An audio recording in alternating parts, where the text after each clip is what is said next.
ating mga pamilya. Paano ang ating pamilya? Paano ang ating nabubuhay? Negosyo? Paano na tayo? Senyor Presidente, walang pupunta nito. Habang nagtatalo tayo dito, ay mas lalo lamang lumalakas ang persa ng mga Amerikano. Gustubin na natin sila habang kaunti pa lamang sila. Kahit ikamatay ng karamihan sa atin, mapapalayas natin sila sa Maynila at mapapasa kami natin ng Tramuros.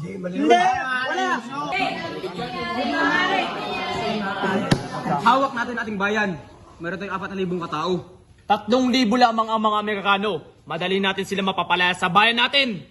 Pinapunta ko na si Arguelles at Buen Camino para makipag-usap para sa kapayapaan kay General Otis. Pinaglalaroan lamang nila tayo. Ang balita ay meron pang 7,000 sundalo na magpapalakas ng kanilang puwersa. Tama si General Luna. Kailangan tayong kumilos. Ang Amerika ay ang kaaway ng Espanya.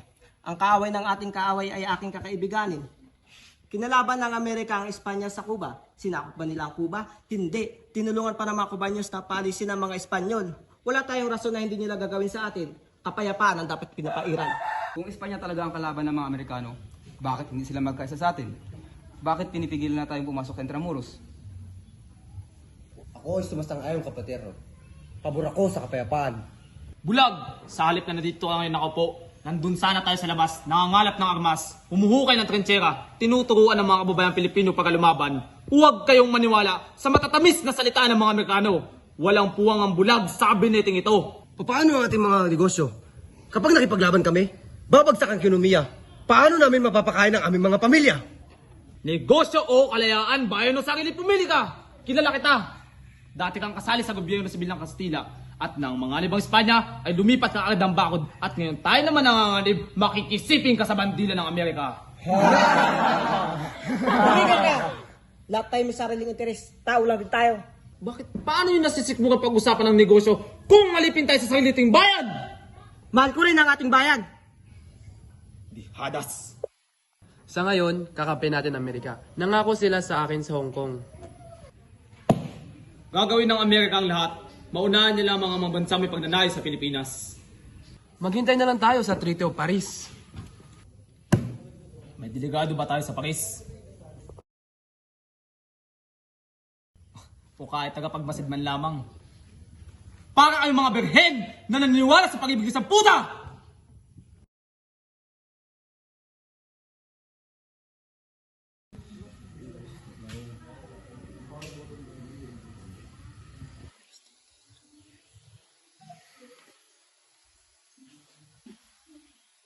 Senyor Presidente, ipagpaumanin mo ang pagtaas ng boses ko. Aaminin ko na may batayan ang pagdududa ng lahat. Hindi masama ang maghintay, ngunit hindi rin masama kung palalakasin ni General Luna ang ating puwersa militar. Mga kapatid, ipagdasal natin ang kapayapaan, ngunit paghandaan din natin ang digmaan.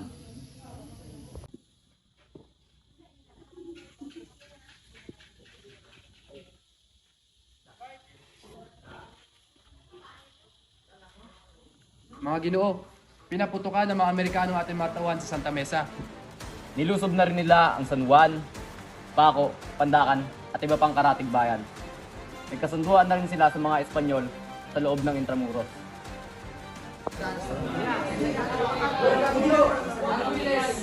Baksak na ang Maynila. Nasa kami na ng mga Amerikano lungkot. General Luna, ikaw na ang bahala. Nasa mga kamay mo ng labanan. Paano ko lalaban? Kakagating ko sila? Patutulungan ba ako ng mga bansang tulad nila? Vamonos!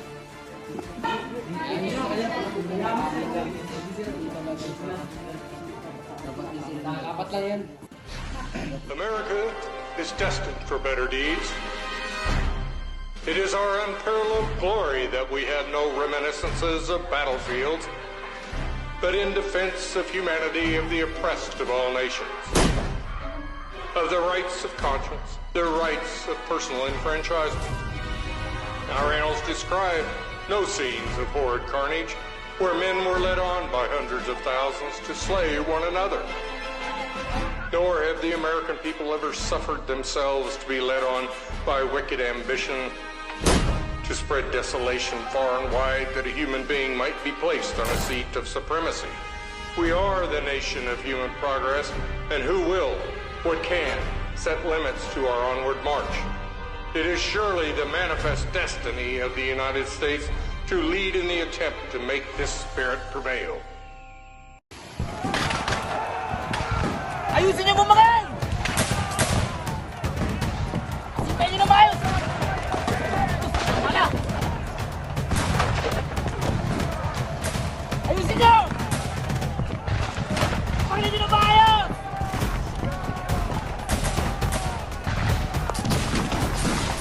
Kuman! Lahat na! Nandiyan niyo! Tuloy lang! Lahat na!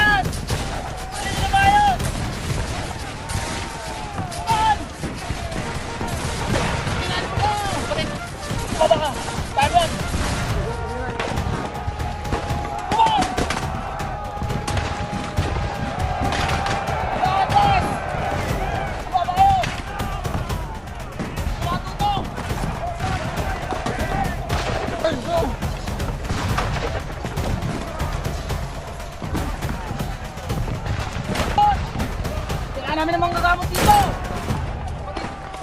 Lumaban ka! Alas na mga gagamot! Mga gagamot! Saan atras! Fuego! Fuego! General!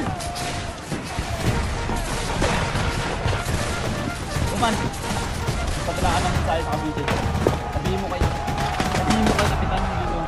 Batay nila ang kaliwang kwartel. Huwag nila kaya kami makapasok.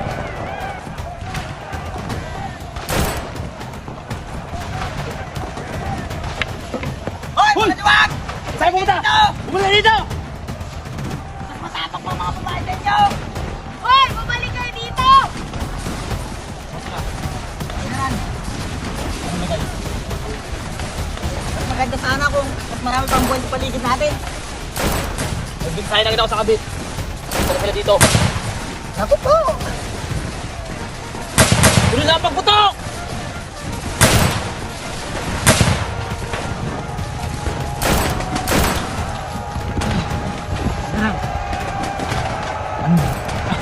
Anong balita sa brigada ng Kawit?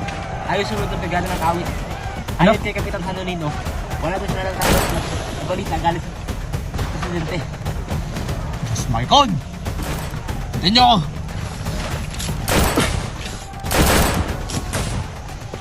Basta! Ikaw na bala dito. General!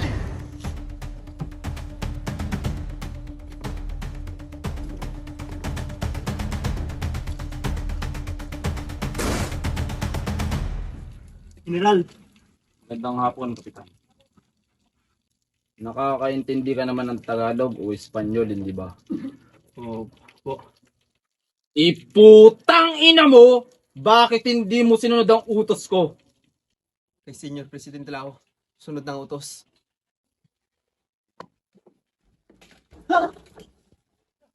Alam mo ba kung ilan ang taong sugatan at patay ngayon dahil sa katangahan mo? Hindi mo ba alam ang uno artikulo ng ating patakan?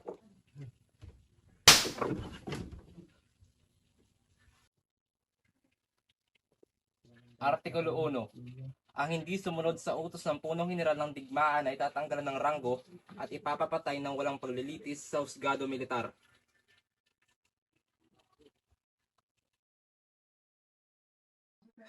Ikaw yun, kapatid.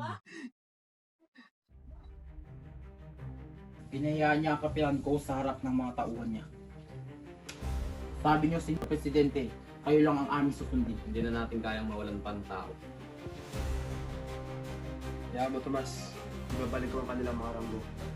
Maraming salamat, Sr. Presidente. Kailangan natin bigyan ng leksyon ang baliw ng lunang yan. Pinahiya niya tayong mga kabitenyo. Mga kasama ko sila, mga tauhan sa Kawit. Alam kong kailangan ng disiplina, pero yung ginawa niya pagpapahiya. Kahit ano pang sabihin natin, may nagagawa si Luka. Hindi ko siya maintindihan. Anong gagawin natin sa kanya? Tulungan siya. Kahit pa paano, pareho pa rin naman ang ating layunin. Anong kanya kayabangan? Nasubukan mo na bang hulihin ng hangin? Hindi titigil ang pagdagsa ng pwersa ng mga Amerikano pa ako. Unti-unti na rin tayo nauubusan ng pwersa. Kaya kailangan natin pagandaan ang nalalapit na uling laban na ito. Malinaw po ang plano ni Ran. Sapat naman po ang binabalak ng Transera sa hilagang ilog ng Balbar. At masigit na kailangan ng hukay mula Caloocan hanggang Nuevo Leches. Habang natataganta ang mga Amerikano ay atras tayo patungong norte. General, Ano? una sa lahat, wala tayong sapat na tao upang humukay ng ganito kalawak. At saka kailangan natin 2,000 katao na may kanya-kanyang dalang pala, piko, asarol para matupad ang pangunahing plano. Pangalawa po, sa tingin ko hindi papayag ang presidente. Lalo na mula sa hukay mula Caloocan hanggang Novaliches. 3 araw. Bigyan niyo ko ng 3 araw. Bandante, Kapitan.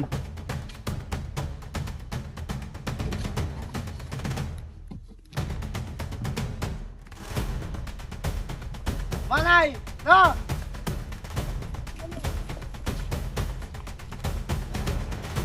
Artikulo 1.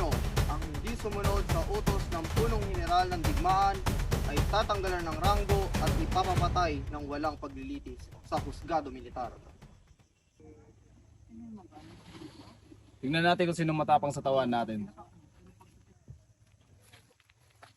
Ngayon, may pagkakataon na tayong patunayan ang galing ng ating hukbo. Sinong gustong sumugod sa kalaban? Naghahapunan sila ngayon. May isang koronel sa dakong kanluran ng ating bayan na pwede natin takutin. Sinong gustong sumugod? Wala ba sa inyong makabayan?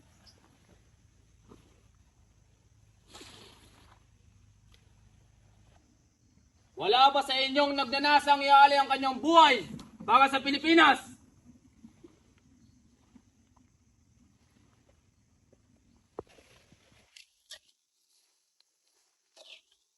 Pangalan?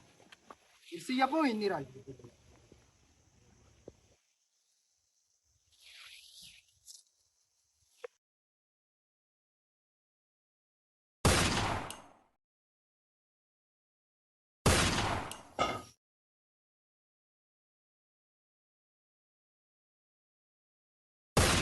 God damn it!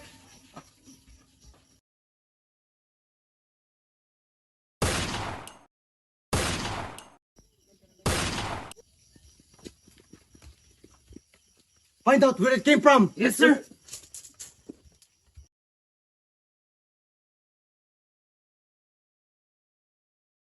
Roman, tinan mo mga mangmang. Mukhang matinik to si Teniente Garcia. General, bakit hindi mo nalang pinapatay kay Garcia yung mga opisyal? Roman, sapat nang malaman nilang hindi tayo natatakot sa kanila. Mabuhay ang Pilipinas! Mabuhay! Mabuhay ang Pilipinas! Mabuhay! Isalim na si Teniente Garcia sa mga tiradores. Mabuhay ang Pilipinas! Mabuhay!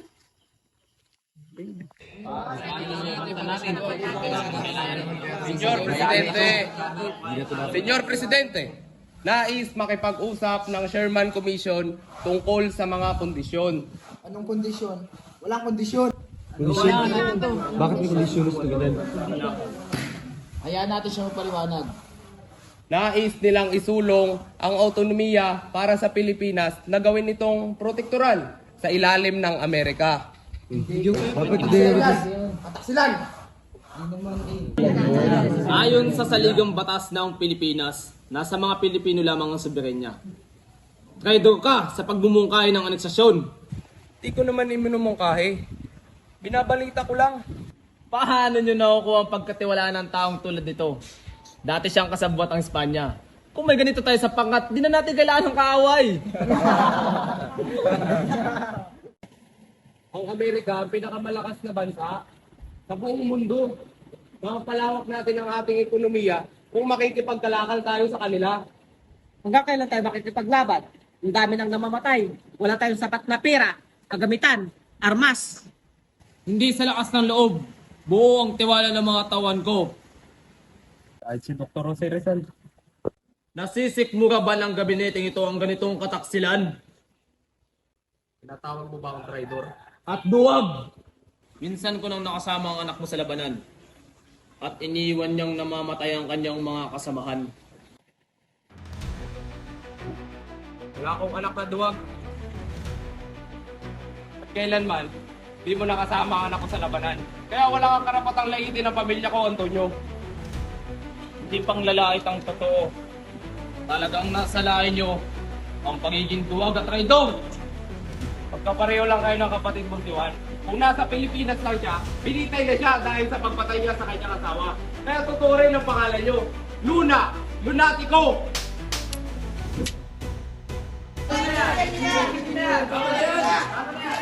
Tano! Sa ngalan ng Malayang Republika ng Pilipinas, pinag-uutos kong hulihin ang traidor na ito. At ikaw rin! Bakit pati ako?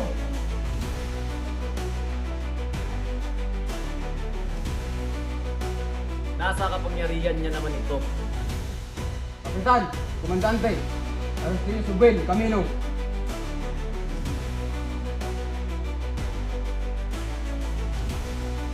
Hindi ako traidor! Labang ito sa konstitusyon. Tumama ka na! Dahil pang satsat.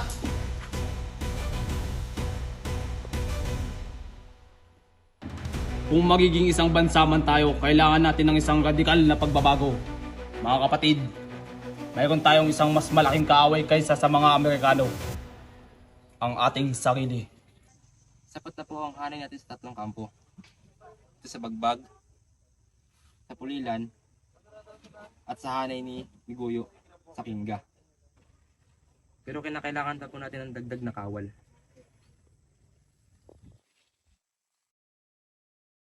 Magpadala ng telegrama kay General Mascardo. Sabihin mo sa kanya na magsama ka ako siya ng dagdag persa at kawal sa Kinga at dito sa Bagbag. General. Nagpunta po si General Mascardo sa Arayat. Bakit? Wala po siyang sinabi. Pero ang alam ko po may pista po sa Arayat. Sa buti pang ikulong muna lang daw siya sa kabaong dahil habang buhay siya sa presidente at kapwa Kabitinyo lang daw siya makikinig. Anong tingin sa Cavite ibang bansa? Tinipon na po ni Mascardo ang sundalo at opisyalis na punta silang Guagua. Anong ginagawa niya sa Guagua? Kung gusto niyo daw po siya makausap, sa Guagua siya maghihintay. Diyos, magpadala ng telegrama kay Landrino. Sabihin mo sa kanya, kailangan ng tirador sa Guagua ngayon.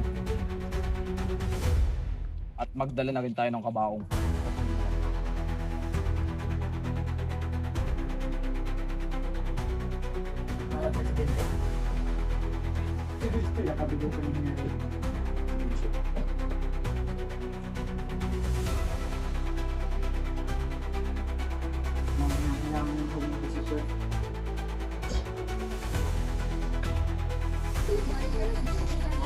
Mga pinipili, tumabi kayo. Ito na ako! Pagalin niyo lang ako! Sige! Pagalin niyo ako! General Tomas Mascardo! Naririto ako upang aristin ka sa ngalan ng buong sandataan ng Republika ng Pilipinas. Magpakita ka!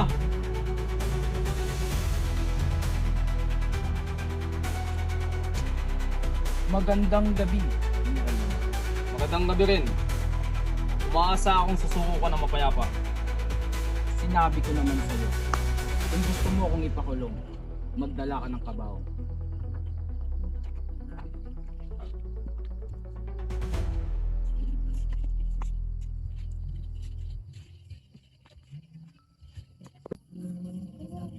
Baliw ka talaga, Luna.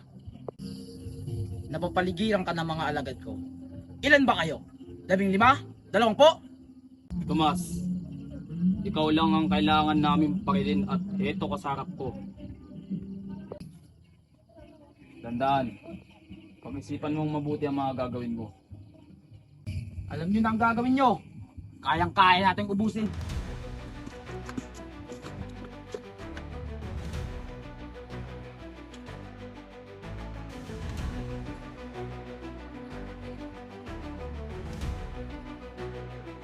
Ano na? Walang iya ka talaga. General!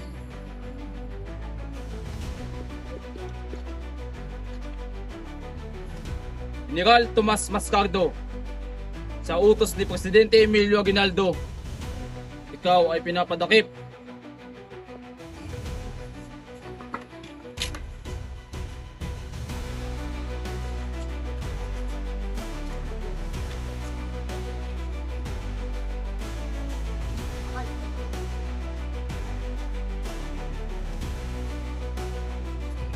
Maraming salamat, Tomas.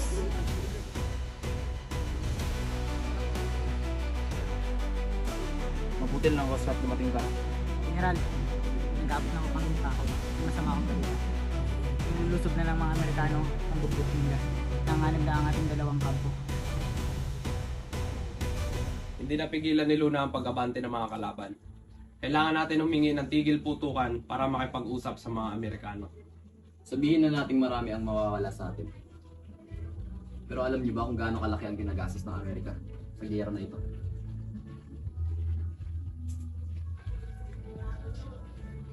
Sinira Luna po.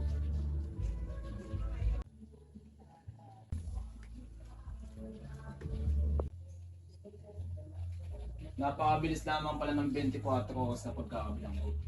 Kaya nga sumuko ng mapayapa eh. Umupo ka. Yung Presidente, Ano yan, General? nais ko magbitiw bilang punong ukbo ng sandatahan. Bakit?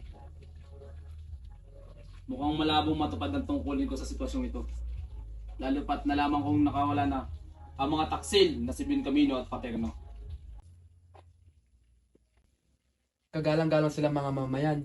Nagambag sila ng pera, ng kagamitan sa atin. Isinusulong nila ang aneksasyon sa ilalim ng Amerika habang ako at ang aking mga sundalo ay lumalaban sa kinakaibigan nilang bansa. Hindi ko matatanggap ang ganyang kataksilan hanggat tumihinga ako. General Luna, isa kang henyo pagdating sa labanan. Ngunit wala kang alam sa politika. Kung parte ng pagpapalain ng mga trader ng pamumulitika, ayaw ko maging bahagi niyan. Pasensya ka na, General Luna. Hindi ko matatanggap ang pagbibigay. Pero iba yung nakikita. Ikaw lang ang pwedeng mamuno ng ating hukbo. Kailangan ka ng inang bayan. Kung gayon, pabayaan niyo ako mamuno. Pabayaan niyo ako magturo ng tamang disiplina. Pagpasyan niyo na ang plano kong pagtatayo ng kota sa norte. Ito lang ang paraan at pag-asa laban sa mga Amerikano.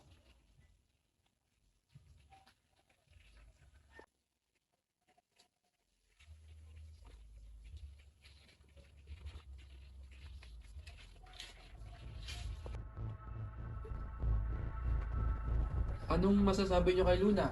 Maliban sa mga alam na natin. May pagtatapat po kami sa inyo. Napag-alaman namin na may masama siyang balak.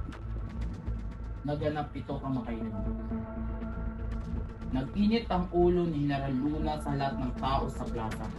Anong bago dun? Sabi niya, di daw siya magdadalawang isip na barilin ang magtatraido sa bansa. Kahit ikaw pa, Senyor Presidente. At may bali-balita na binabalak niyang iluklok ang kanyang sarili bilang isang diktador. Kapalit niyo po. Sino ang nagsabi? Ako mismo ang nakasaksi sa pagbabanta niya sa plaza. Narinig po namin sa ibang opisyales. Ang pagbabalak niya maging diktador. Hindi totoo yan. Kilala niya naman si Luna. Hindi yan makapagtimpi kahit puro hangin ang salita niya. Maaaring hangin nga ito sa pandinig natin. Pero para kay Luna, totoo lahat yun. At alam natin nabubulag siya sa kanyang galit. Parang baliw na toro. Si Luna ang pinakamahusay kong general. Ito natin sasagupain ng mga Amerikano. General, General,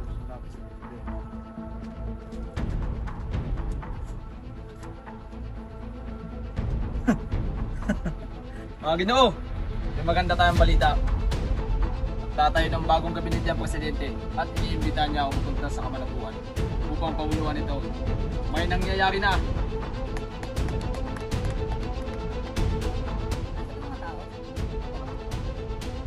Bal na. Dito lang naman tayo.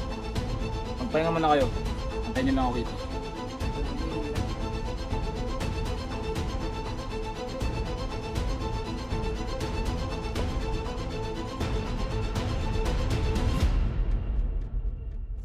Senyor Presidente! Mierdas. Bakit ka nandito? Yan din ang gusto ko itanong sa'yo. Pinadala na ako ng telegrama ng Presidente. Nasaan siya? Umalis na. Kanina pang umaga. Umalis! Eh bakit niya ako pinatawag? Anong klaseng pamahalaan ito? Baka nakalimot lang. Imposible! At ikaw, bakit ka nakaupo sa upuan ng Presidente? Bakit hindi mo pinapakintab ang mga bota ng Amerikano? Talagang wala sa lugar yung yabang mo, no?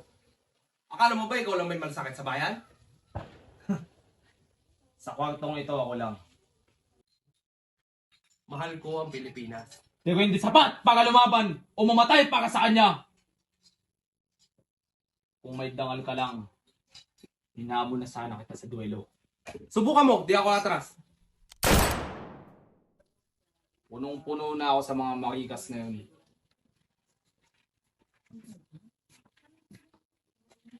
Babalikan kita. Sinong tangang nagpaputok? Punyeta! Sino? Hindi ba't pinakulong na kita? Bakit pinalaya ka? Anong katak sila nito? Anong nangyayari dito?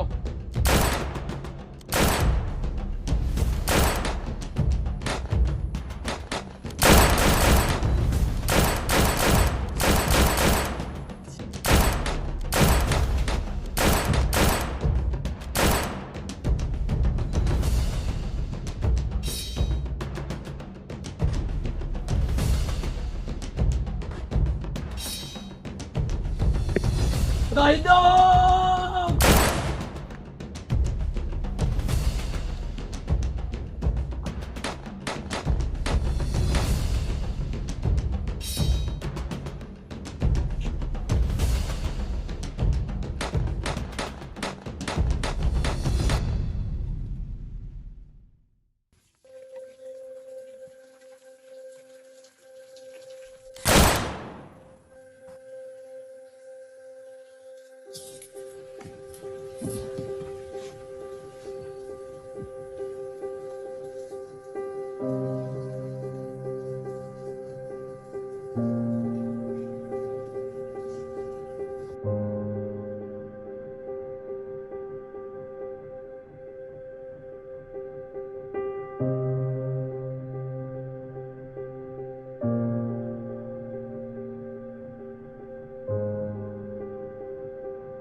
0917-888-7575. Tayo'y Pilipino, kahit anong kulay ng balat, isa sa puso. Mapatagalog, Bisaya o Ilocano, walang tatalo sa bagsik ng ating dugo. Isigaw ng malakas ang ating panalo, huwag nang pag-usapan ng mga negatibo. Pangyayari sa mga panika na sa mundo, kinabukasan na natin to. Hey, keep running your mouth when you're lying and stay on my business or watch you dying. I'm taking my people to heights with crime, but regular living, and that's what I'm trying to prove. That I just lying in boots. First true Filipino rapper on the news. Enjoy it if you cool. Haters cause lose while I put my city on the map. 2200. Longopo City, no cap. Never forgetting the street where my cousin would sit, where we always just listen to rap. Kendrick, Emin ASAP with some metal and mammy, we turn up with that. Been mundane till the sun came. Now I want fame like a kid in a trap. Hey, I've been in Spain, but the letter S is silent. I'm claiming my reign like a king so I can water crops for surviving. Go wave, you trippin'. Had a homie, he was crippin'. Ain't got no love for the people who talk over songs when they claiming they listen. These bars never done. 3 stars in the sun. Ay, blue, red, draped down on the flag. No, we never fear none. Most of us didn't grow up with a trust fund. Know that I'm willing to kill for a loved one. I'm on the move from another in the summer. Reminding my people to shout. Tayo'y Pilipino, kahit anong kulay ng balat, isa sa puso. Mapatagalog, Bisaya o Ilocano, walang tatalo sa bagsik ng ating dugo. Isigaw ng malakas ang ating panalo, huwag nang pag-usapan ng mga negatibo. Pangyayari sa mga panika na sa mundo, kinabukasan na natin to. Ay, kung inakala mong isang lingwahe lang kaya gamitin ni easy, may laka mapapala ko ganyan ka mag-isip kay bathala kasi singil utang na galing sa loob na lumutang, hinain sa turon na may pusang sinain sa uray no nga ibagakin niya yuti-uti tituyak lang nga good uray no sinuti agdayo tapno asasang itam akin tiwagas mo nga payo natakay kaya tumong patayod ka kanato'y bayo. Si kayo nga amin, lahat kayo, all of you. Ever since bata ako, I've been kinda discriminated in my own home country. Some say like, puti-muti mo tisoy. I ain't tisoy, I'm Pinoy. And it's weird that nobody will ever look at me the same way. Gonna make it all the time for the soon they say. Sa nanalo na ako nung mula pa niya, pinugutan sila po sa makta na lahat na nasaktan na nalaman nila na pinatay ang kanilang bayani sa karagatan ng bansa na pag-aari ng Pilipino. Despite any turmoil, I'll be proud of my soil.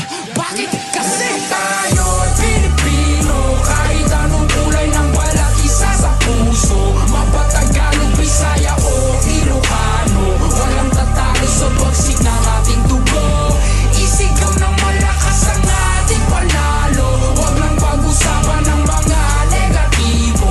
Pangyayari sa mga panika na sa mundo, kinabukasan na natin to.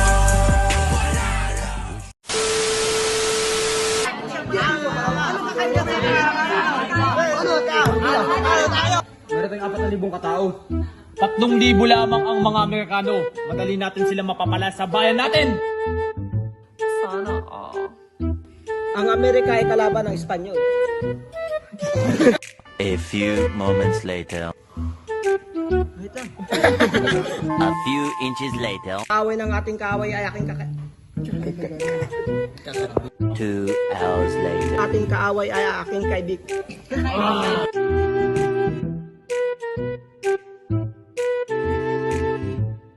Bulag! Ay!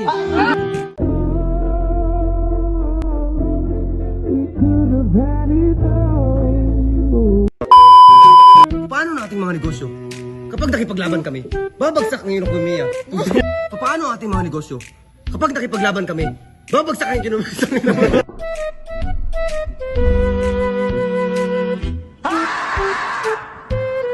Negosyo o kalayaan, bayan o sa akin pumili ka!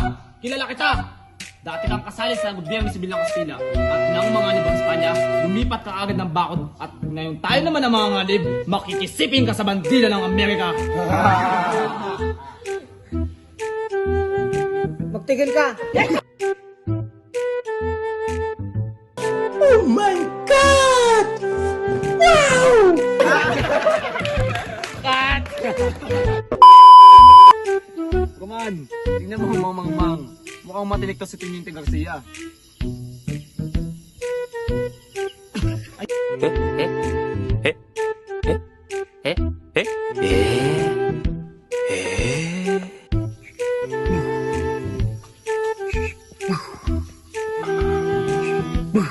To, taro nga to ha. Kay ampa ko nagkaroon sa imong kawayan nga dala ko, nga bilatibay ka. Pero hindi sila kasaloob. So,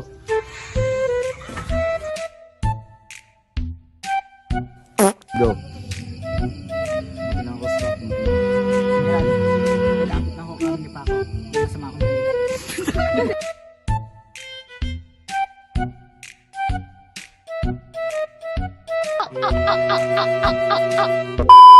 Go.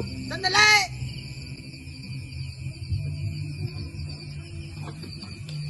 Go. Pay, guyo, pay.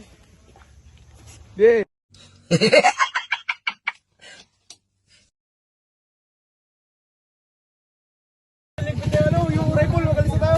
Ayoko niyan! Kapagod niyan!